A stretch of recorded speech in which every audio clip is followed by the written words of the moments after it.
Hello and thanks for checking out ChartGuys.com. We're proud to be one of the most successful technical analysis communities online, teaching you the skills to become a more confident, effective, and informed trader. Join our community of hundreds of analysts worldwide working together to learn the charts, generate profit, and achieve financial independence. For access to daily live chart analysis and market coverage, a thriving chat community, along with dozens of hours of exclusive educational materials. We look forward to seeing you. Let's check out some charts. Hello traders, another doozy of a day out there, checking in on the markets in the S&P 500. So we did drop to lower lows. The double bottom from the last 2 days did not hold. Certainly a repeating pattern recently. Weak close, strong close, weak close, strong close. Fairly weak close. So we are continuing to drop. And what these little stair steps are doing are keeping us from getting too overextended. The 4-hour RSI is not even close to oversold, yet we're dropping on a daily basis. So watching for a little bit of a falling wedge type pattern. And that's just from lower lows being hit without a ton of bear follow through. If I were going to draw this pattern on the 4-hour time frame as a falling wedge, this is how I would do it. If I wanted to have that resistance line be a little bit closer, I would use this level like that. So what this pattern is just essentially bear exhaustion. It's lower lows, not getting a ton of follow through, and then eventually we just have a big bull break up. So you better believe I'm absolutely watching for something like this, keeping in mind that even if this breaks bullish, that means we just zoom out and look for a daily lower high to then be set, anything under 271.48. So at this point we could bounce pretty much 15% before we get to the daily lower high resistance. So I personally have a longer term scale-in game plan, giving the details in detail in the chat room, but my plan is to utilize my IRA, which is about 9 to 10% of my liquid capital, which is smaller than most people at a later age have more money in their IRA. But for me, I will scale down into this weakness and go down with this ship if I need to, because again, if my IRA goes to zero, I lose 10% of my liquid capital. It's not the end of the world. I can certainly recover from that.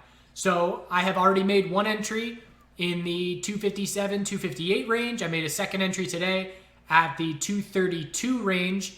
SPY closed up at 240. So again, this daily candlestick is not reflecting the accurate close. So it was a stronger close than that.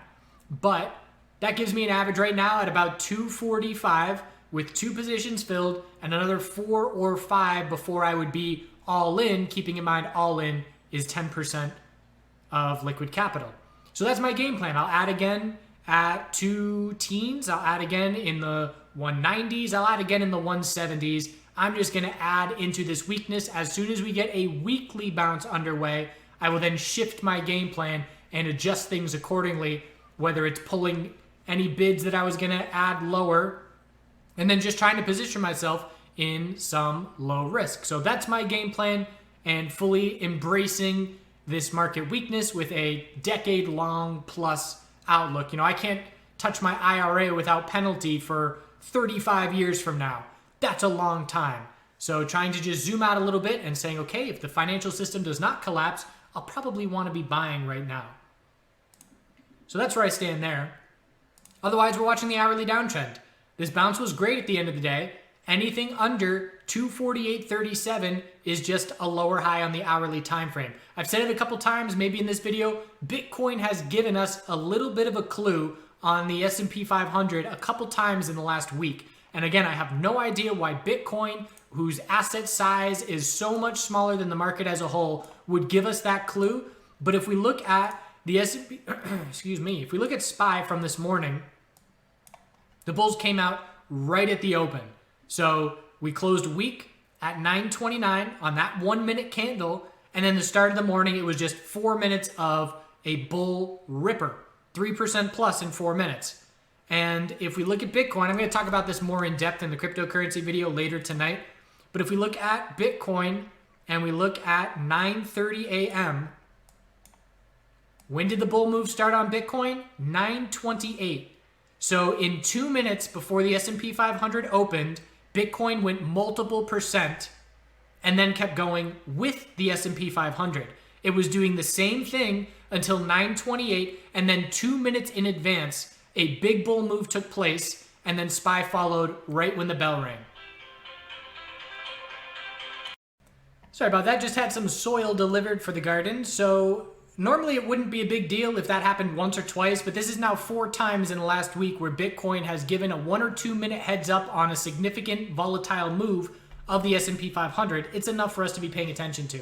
So for SPY, it's all about the hourly uptrend, having to get an hourly uptrend. Every single move over the last few days, lower high, lower high, lower high, lower high, lower high still. Solid bounce at the end of the day, but still an hourly lower high pattern, watching that falling wedge. IWM continues as the weakest of the sectors down here and breaking all kinds of support nearby. So again, the individual price levels for individual names and sectors are not going to be as critical because the S&P 500 is going to dictate when the market bounces with some help from oil and other things like that. But, you know, an individual stock hitting a previous price level of support, it's not going to hold unless the market is bouncing as a whole. So 93.64 support, and today we bounced off of 96.25, so that level is still in play. But again, same story as SPY. Hourly downtrend tells the story for now, and we have to change the hourly trend. But you could also draw a falling wedge type pattern here on this hourly chart for IWM as well. Worth paying attention to for the next couple of days. QQQ holding on way better. That low of a couple days ago, 169.16. So again, we broke support, but the bears are not really getting any free fall follow through. And if we look at the 4-hour time frame for QQQ, we could draw the same tightening pattern. And we're watching for the hourly trend change. Bulls 179.22 is our hourly lower high. If we were to top out right here and we had more hours of trading left, we would then need to hold the low of today and then break that resistance for the hourly trend change. Certainly something we're watching into tomorrow. XLF. So even XLF, which was re-entering free fall again, watching this pattern of a potential falling wedge. Again, not something I'm going to be extremely confident acting on unless we get real tight during regular trading hours and we position ourselves to get ready for that break. But on XLF, anything under 19, anything under 20.05 is just an hourly lower high on this bounce. Have to see that trend change. Biotech sector, again, bear break with no follow through. It's a commonality between all these sectors. Anything under 69.57 is a lower high. We broke support, but only got follow through by 69 cents or so, 71 cents. So leveling out a little bit, bulls trying to play defense. The question is, can they go on offense?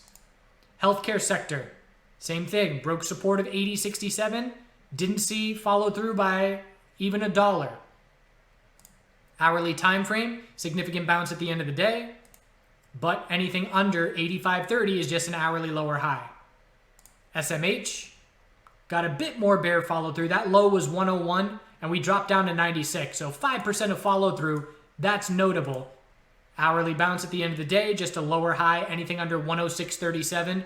So if everybody was doing that same thing, if everybody saw 5% of follow through on these bear breaks, then we wouldn't be looking at it as a falling wedge. So SMH is not really fitting into that category, but a lot of other names are. TLT is now in a daily downtrend. So lower high at 166.15 and now a lower low. And big time follow through on that lower low as well. So the weekly consolidation is significantly underway and we're now looking down at 141.90, which broke. So 134 and 135s is a base of support to be watching. And anything on the daily chart under 166.15 will just be a lower high from here. So looking like the bonds have seen a significant pullback from the top, which leads us to believe that this is going to be the top for a while. The VIX, bull move, but not a ton of follow through. So again, the opposite. Watching for the potential of a rising wedge. Still the 4-hour uptrend is my guide here. And we have a 4-hour higher low at 69.40. But we could start to draw a rising wedge here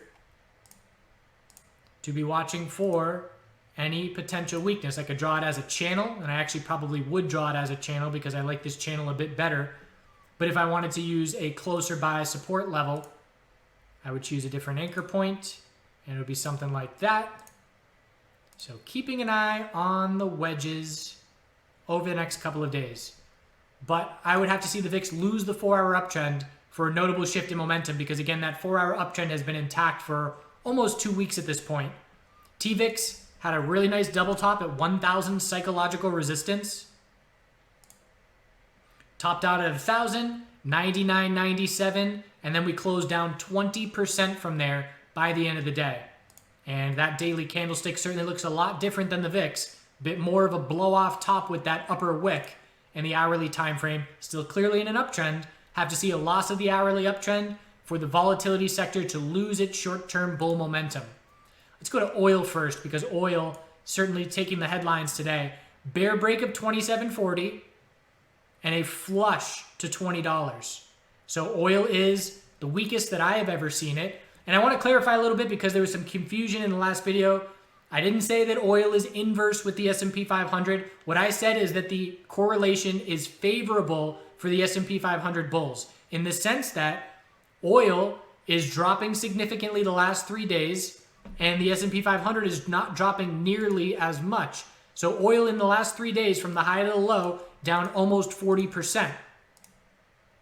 And if we look at SPY on the last 3 days from the high to the low, we're down about 11%.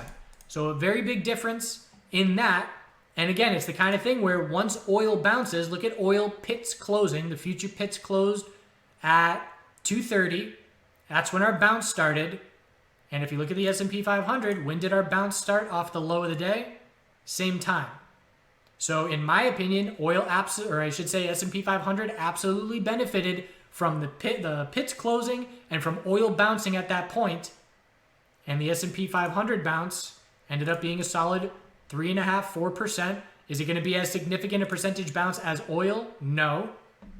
Oil with a 10% plus bounce. But my point is that with oil this beat up, if oil can just change some trends, change the hourly trend, eventually change the 4-hour trend, that the S&P 500, in my opinion, will respond well to that. So the question now is, are we going to drop down to $15 on oil, or will we see a short-term bounce with a bit of follow-through to try and help these S&P 500 bulls on their bounce attempts? Gold, multiple daily inside bars. So that's the way I'm viewing it. I don't have much clarity on the shorter-term time frames, so I'm keeping it like this. If we see a bear break, we're looking at the low of 1451. If we see a bull break of these inside bars, we look for a daily lower high compared to 1703. And there's that support of 1465. We're holding it. Bulls need to bounce overnight to see a 4-hour higher low try and form to stay in that tightening range. Said it a million times, we'll say it again. Silver is weaker than gold. Silver has dropped down and broken to the lowest price in, 17 years yet again, because we broke the low of 1880 or 1180. And again, it's a very different setup than gold. Gold has multiple tightening inside bars. Silver broke the lowest price that we've seen. So it's a clear 4-hour downtrend on silver where gold is not. Anything on silver under 1290 is just a 4-hour lower high. Miners. So here's an example where miners are different than the non-leveraged version. GDX and NUGT. So I looked at NUGT this morning, and shout out to a member who pointed out that GDX was a better view because we had an hourly higher low, higher high in extended hours, broke support, and just looks a little bit wonky. If I pull up GDX from pre-market today, it's a crystal clear head and shoulders to me.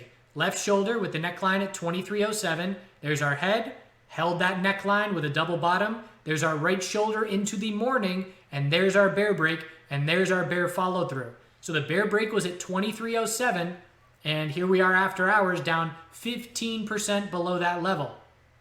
So if I'm looking for a daily lower high to be set on bull miners, the indication that that has happened is a loss of the hourly uptrend. And I was too distracted this morning to take this trade, but now that I'm looking back at it, it's a face palm moment because, man, that was a beauty for clarity and a beauty for follow through. So now we're going to be looking for the bull miners. And again, the closes are a bit screwed up here, but we're going to be looking for the bull miners to look for a daily higher low compared to 1618. So if we see hourly oversold conditions into tomorrow morning, a potential playoff of 1618 support to look for that daily higher low, and we're just going to look for a tightening range. The downside would be if gold enters free fall again If gold were to enter the bear break of the 3 daily inside bars and drop hard, it's possible we just drop straight to a lower low on the miners. Also depends on what the S&P 500 is doing. But I'm going to be watching for a potential higher low compared to that 1618 low or 1610 in extended hours, and then watching for a tightening range into next week. Natural gas bears in complete control. Never changed the daily trend. 161 breaks. Only support is 1556. And then we're looking all the way back to nope, that already broke. So lowest price in a very long time. Bears keep complete control. Any bounce on natural gas, we're just looking for a lower high compared to 1952. Again, the takeaway from every video, have a stop loss on every trade. RSI is a lot less useful in current market conditions because things are so unusual. Leveraged ETFs are not performing the way they should. Here's oil. Big red day on oil. What did DWT do today? The 3 times leveraged bear. Well, we had a green day, but look at where we closed. We broke the low of the day at the end of the day and broke below the level at 9:30 a.m. Did oil break above the high of the level at 9:30 a.m.? I don't know. Let's see. Here's the high. Here's where we were at 9:30 a.m., right around $24. We're still 8 or 9% below that level, yet DWT has dropped to a lower low. Time decay, volatility decay is so significant in this market environment. Be extremely cautious. They're fine for day trading where you have a tight leash on them, but it's the swing trading that'll get you. Hope you're well. Hope you had a good day. Keep an eye on these falling wedges. Keep an eye on oil, which will have an impact on the S&P 500 bounce and whether it gets any follow through. Establish your game plans and stick to them. Combat that fear with some deep breathing and some nature. We're going to get through this.